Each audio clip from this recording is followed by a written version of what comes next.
Livre 1, chapitre 10. Au milieu du printemps, avec le beau temps, une vague de violence se déchaîna partout, dans tout le pays. Les étudiants commençaient à s'agiter, poussés par les leaders démocrates que la police avait humiliés. Ils lançaient, l'un après l'autre, des manifestes écrits en toute commodité dans un club élégant.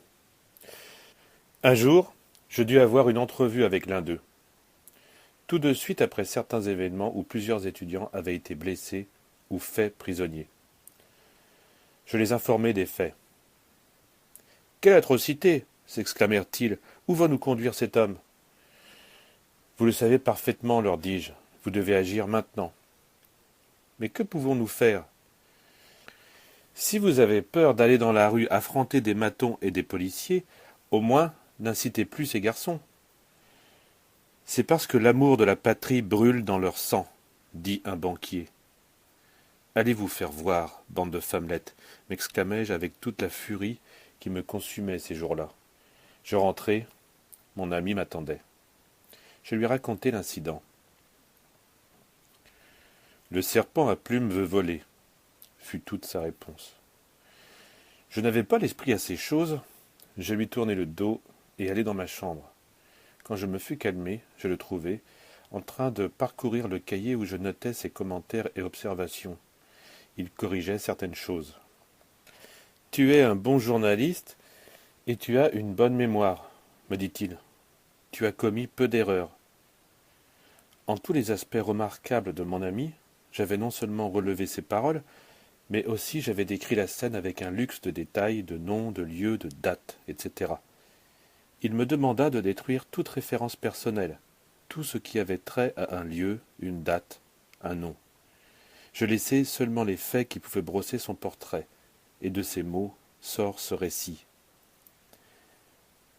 Nombre d'espions et d'agents secrets avec qui j'avais eu un contact avaient fui à temps. Les ennemis de ces agents, au service d'un autre pays, commencèrent aussi à me surveiller plus étroitement. Il n'y avait pas de doute, mon jeu était découvert.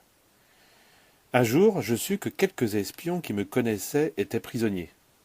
Comme d'habitude, je confiai tout à mon ami, et il me dit « Ceux qui sont pris t'ont dénoncé, ceux qui ont fui ont parlé dans d'autres pays, et ces autres se servent de toi. » « Que faire ?» lui dis-je. « Retrouver ta virilité. Ou tu te livres ouvertement, et tu racontes toute la vérité, ou tu continues jusqu'à la fin et advienne que pourra. » « Je continuerai jusqu'au bout, dis-je, avec l'espoir que quelque chose intervint en ma faveur. Je commençais à éprouver une certaine répugnance envers moi-même, et je le confiai à mon ami. « C'est naturel, dit-il. Le rêve se transforme en cauchemar parce que l'effet des drogues psychiques que tu as prises pendant tout ce temps se dissipe déjà. Mais ne désespère pas. Un jour tu découvriras l'énorme secret de la confession et sa valeur, et alors tu sauras que le serpent à plumes peut voler. » Ce fut dans ces jours que je découvris quel acteur consommé était mon ami. Comment il pouvait modifier son apparence presque à volonté pour se transformer en la personne de son choix.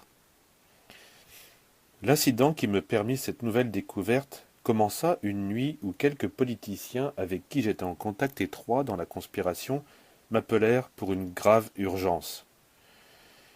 Nous nous donnâmes un rendez-vous loin du centre de la ville.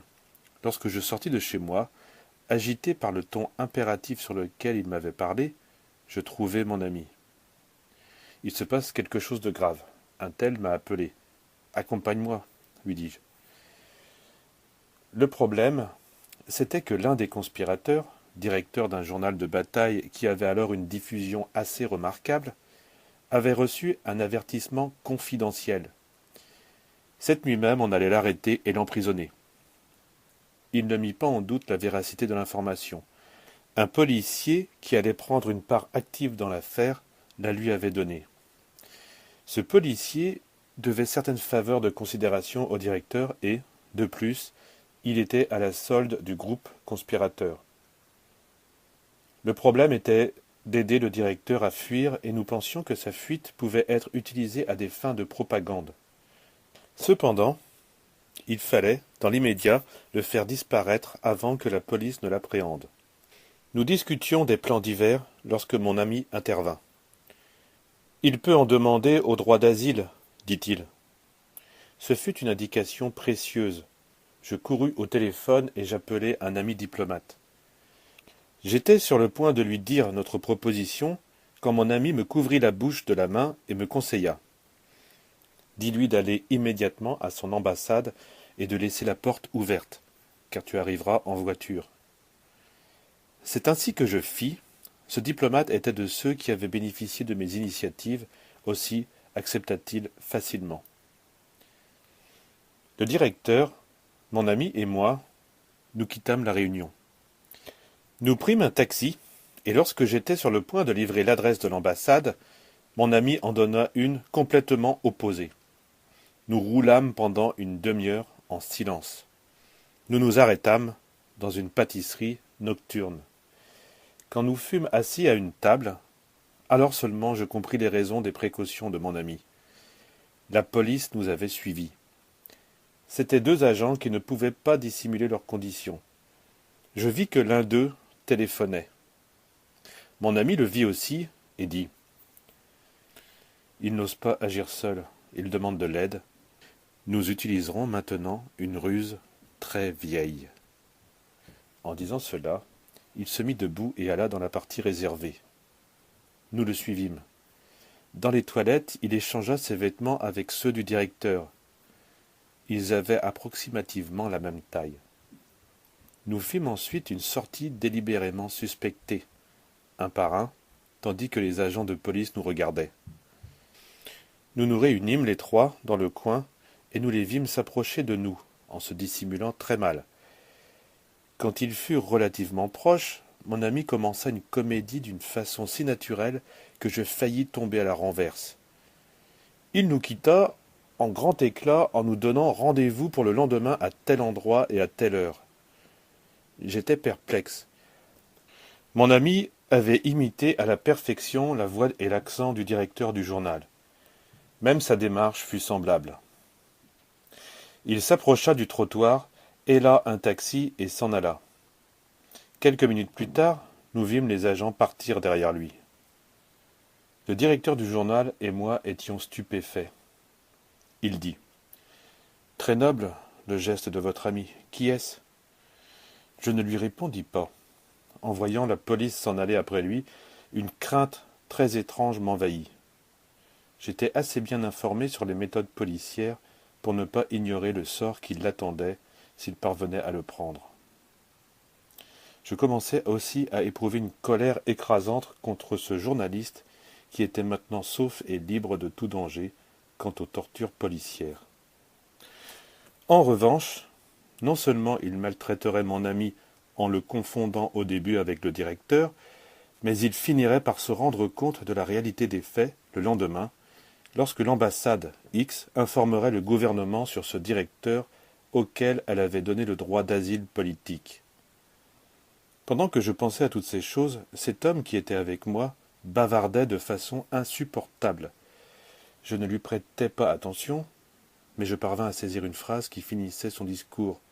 « Certes, la lutte pour la liberté de la presse est amère. » Cette phrase tomba sur moi d'une telle manière que je ne pus m'empêcher d'éprouver un mépris indescriptible pour tous les conspirateurs de ce genre, pour ces hommes qui utilisent toujours les sentiments d'autrui pour se tirer d'affaire et prospérer ensuite par le sacrifice des autres. « Femmelette !» lui criai-je, rempli de colère. « Vous dites ?» demanda-t-il étonné. Je le pris par le col, l'appuyai contre le mur et, déversant sur lui toute la haine contenue dans mon esprit, je lui dis « Je vous ai dit que vous êtes une femmelette. Je vous dis maintenant que vous-même et toute votre collection de femmelettes, vous pouvez aller vous faire voir ailleurs avec toute votre liberté de la presse. Mon ami n'a rien à voir avec ces saletés. Que je prenne des risques n'a aucune importance. Je ne suis avec vous que pour voir comment je peux me sauver moi-même. Je suis aussi fripouille et hypocrite que vous tous. mais je ne me trompe plus. Et si maintenant je vais vous aider, c'est parce que j'en ai besoin pour m'aider moi-même. Ce que je devrais faire, vous casser la gueule et vous remettre à la police pour qu'ils en finissent avec vous. Je suis préoccupé par mon ami, non pas par vous et vos idioties. Allons, imbécile.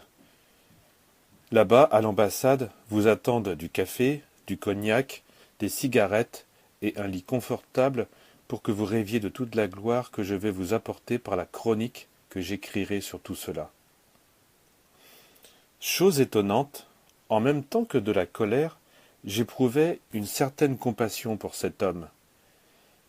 Il était de cette légion de rêveurs qui, dans les premiers temps de la Révolution, avait considéré comme impossible qu'un aventurier s'emparât du pouvoir. Ce qui m'irritait le plus, c'était ce rêve où il s'était retranché. Le peuple allait défendre ce qui jusqu'alors était traditionnel dans ce pays et que personne n'avait osé toucher. Mais déjà, les faits l'avaient secoué. Et maintenant il se trouvait plus ou moins perdu, sans savoir que faire, sinon demander de l'aide à quelques volontaires, comme mon ami. Quand nous fûmes dans un taxi, je m'assurai que personne ne nous suivait. De toute façon, pour une meilleure sécurité, nous changeâmes de taxi plusieurs fois. Pendant ces manœuvres, il commença à donner des signes de peur, et il voulut entamer une conversation. Je lui dis brusquement « Taisez-vous !» Mais je ne laissai pas poursuivre. Nous prîmes le premier taxi venu et nous partîmes vers l'ambassade X. « Avez-vous de l'argent sur vous ?» demandai-je au directeur. Il sortit son portefeuille et me dit « Combien vous faut-il » ? Tout cela, lui dis-je, et je lui arrachai le portefeuille. Je vais rester sans un sou, mais sans une égratignure et avec une couronne de laurier. Payez quelque chose au moins. Vous pouvez obtenir de l'argent n'importe où. Cet argent servira à des garçons qui ont perdu leur liberté et peut-être la santé à cause de vous. Vous êtes du côté d'un tel, me dit-il en nommant le dictateur. Pensez ce qu'il vous plaît, plus rien ne m'importe. Je le déposai à l'ambassade, je consultai les fonctionnaires pour savoir jusqu'à quel point je pouvais m'étendre dans mes articles. Nous nous mîmes d'accord et j'écrivis mon article sur place. Je me réjouis beaucoup lorsque l'ambassadeur me dit que, conformément au droit international, je ne pouvais pas faire figurer une interview politique avec le réfugié. J'en éprouvai de la reconnaissance. Au moins, la somme de mensonges que je devais écrire sur lui diminuait. Je l'avais dépeint comme un héros, comme un homme audacieux qui était parvenu à tromper les sbires du dictateur. L'ambassadeur de X, un des rares hommes sobres et sensés qu'il y avait alors dans la diplomatie de ce pays, sourit quand je lui montrai ma chronique. « Pourquoi ne gagnez-vous pas votre vie en écrivant des nouvelles policières ?» me dit-il. À l'instant même arriva le garçon avec café, cognac, cigarettes et sandwich. Peu après, ce fut le secrétaire de l'ambassadeur en compagnie du réfugié. Il me regarda avec un air de reproche et je me rendis compte qu'il était au courant de l'incident et de l'argent. Il demanda à parler seul avec l'ambassadeur, mais je pris les devants. « Monsieur l'ambassadeur, lui dis-je, un ami que j'aime beaucoup est maintenant, c'est fort possible, entre les mains de la police pour que cet homme soit sauvé. Cet individu n'est pour moi qu'un prétexte à une nouvelle, rien de plus. Dans le taxi, je lui ai enlevé son argent. Le voilà. » Et je posai le portefeuille sur la table. Je ne l'ai pas compté, mais je vais rester avec lui, et l'usage que j'en ferai est mon affaire. Dans cette chronique, vous avez vu de quelle façon je raconte que cet homme, dans un dernier geste, a remis une forte somme pour aider la cause et ceux qui luttent pour la liberté. Je vais donc faire de cette auréole une vérité. Vous en êtes témoin maintenant, cet homme fait volontairement une donation. L'ambassadeur était très gêné, et le secrétaire surpris par mon audace. Le réfugié me regardait, la bouche ouverte. Mais le plus étonné de tous, c'était moi-même. En aucune manière je ne veux me justifier en dénigrant ces révolutionnaires de salon, mais je ne peux pas non plus manquer de mentionner le dégoût insupportable qu'ils m'inspiraient déjà, un dégoût qui s'étendait jusqu'à moi-même. Je me rendais compte que je frappais un homme abattu, un homme qui avait remis sa vie et sa liberté entre mes mains. Mes sentiments étaient extrêmement contradictoires. Je le fixai d'un air menaçant, et sur un ton que je n'aurais jamais supposé en moi, je lui dis « Eh bien, que dites-vous » Et, commençant un peu lourdement, il regarda l'ambassadeur et il me répondit « Je comprends que la décision inattendue de votre ami vous ait bouleversé. Bien sûr, je vous pardonne pour la manière dont vous m'avez traité. Vous êtes un être noble qui essaie de cacher sa noblesse. Disposez de cet argent et permettez-moi de vous remercier pour tout. » Il me tendit la main. J'éprouvai une telle répugnance que je parvins à grand-peine à lui donner la mienne.